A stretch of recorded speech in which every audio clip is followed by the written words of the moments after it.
Imagine you're getting ready to leave your house. So you go to grab your car keys, except you can't find your car keys. So you begin searching your house until you stick your hands in your pocket and you can hear the jingle of your keys. You grab your keys and you walk out the door and you think nothing else of it, because people lose their keys on an everyday occurrence. Memory loss is the first sign of Alzheimer's disease, and patients diagnosed with Alzheimer's losing their keys can happen every day. Alzheimer's is the leading form of dementia, and it is a degenerative disease affecting brain cells, which in turn affects memory and mental cognition. Alzheimer's has been linked to some genetic information. However, according to the book, Alzheimer's and Other Dementias, less than 5% have been linked to genetics. Alzheimer's can affect anyone and everyone with a brain, which is why it is important to know the signs and symptoms and how it affects the brain. As a nursing student at Youngstown State University, I have recently become fascinated with the disease after taking the class Pathophysiology. It is unique to the brain, and it can last many years in one person compared to only a short period of time in another. According to Alzheimers.org, Alzheimer's is now the 6th leading cause of death within the U.S. The disease is progressive, and as it progresses, it is staged into 3 different stages. First being the mild stage, secondly being the moderate, and lastly the severe. When a person begins to show the first signs and symptoms of Alzheimer's, they're diagnosed with mild Alzheimer's disease. Amyloid plaques begin forming in the brain, which in turn affect memory and mental cognition. When the memory and mental cognition are affected, people forget what items around the house are called. For example, they may refer to a clock as the thing on the wall with numbers and arrows. They may forget appointments and where they place items around the house. When taking care of a patient with Alzheimer's, you may feel the need to do everything for them. However, it is best to let them do things on their own, as it is very beneficial. Keeping their mind active can help slow down the progression of the disease. It may happen that the person can develop some anxiety or depression due to the fact that they can no longer do these simple tasks with such ease as they once were able to. If this is the case, it is important to help the person with Alzheimer's in order to give them comfort. In this stage, people who are diagnosed with mild Alzheimer's can still identify faces and are very oriented to time and place. As a nursing student, we are taught to alert and orient our patients by asking 3 simple questions. What is your name? Where are you? And what year it is? More than often, these people in this stage can answer all 3 questions correctly, which means they are alert and oriented to both time, person, and place. Typically, the mild stage lasts anywhere from about 2 to 4 years, according to helpguide.org. However, it can vary from person to person before moving on into the moderate stage. In the moderate stage of Alzheimer's, people may need daily reminders to eat, sleep, and rest. In the moderate stage, they may need help getting dressed in the morning, which is why they're going to need more assistance. People may also become more incontinent, which means they won't have much control over the bladder or bowel movements. Safety also becomes a very big concern for patients in this stage.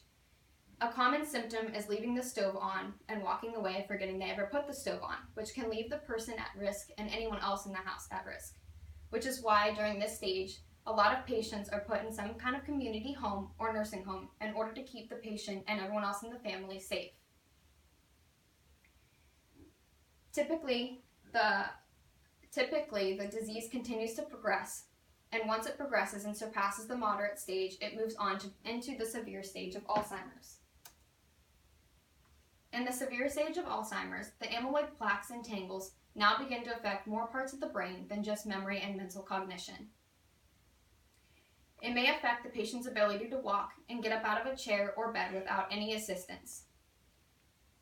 Most patients are unaware of their inability to walk, so they'll continue their daily lives as they once would before they were diagnosed with Alzheimer's, because they forget that they cannot walk.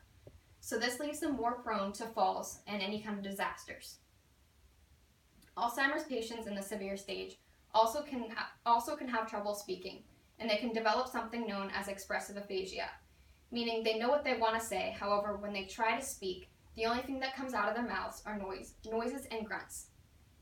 Patients may also develop something known as aspiration pneumonia. Aspiration pneumonia is caused when a person can no longer swallow properly. When the patient is eating or drinking fluids, they may inhale the fluids and then they get trapped inside the lungs. Since they don't have the ability to cough like they once were able to, they can't get rid of the fluid inside their lungs. When the fluid builds up, it causes an infection within the lungs. A lot of times now, in severe Alzheimer's stage, they're more susceptible to other diseases other than just Alzheimer's itself. For example, as stated before, the aspiration pneumonia is very common. Patients may also develop skin irritations or skin infections due to their lack of bladder movements, or controlled bladder movements, known as incontinence. The skin will become more moist, which leads them to more infection. Patients in this stage also have a really hard time recognizing faces, which is when they then forget who their family members are. This also causes a lot of emotional and behavioral disturbances for the patient.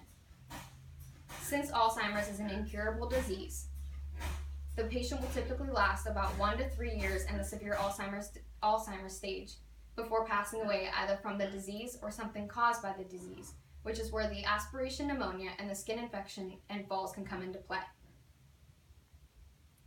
Alzheimer's disease may be incurable, but there are plenty of treatments and medications to help with the progression of the disease, which is why it is very important to catch the disease early in order to help slow the progression. Now that you're all aware of the signs and symptoms of Alzheimer's disease, it'll be easier for you to detect the signs and symptoms in loved ones. As stated before, Alzheimer's disease is the leading cause of dementia. It is a degenerative disease affecting brain cells, which can affect memory and mental cognition. Alzheimer's is the sixth leading cause of death within the U.S. It is important to know the signs and symptoms of the disease because there is no guaranteed fact that it is brought on by genetics. It can affect anyone at any point in their life, sometimes starting early on and later times only starting in the 70s.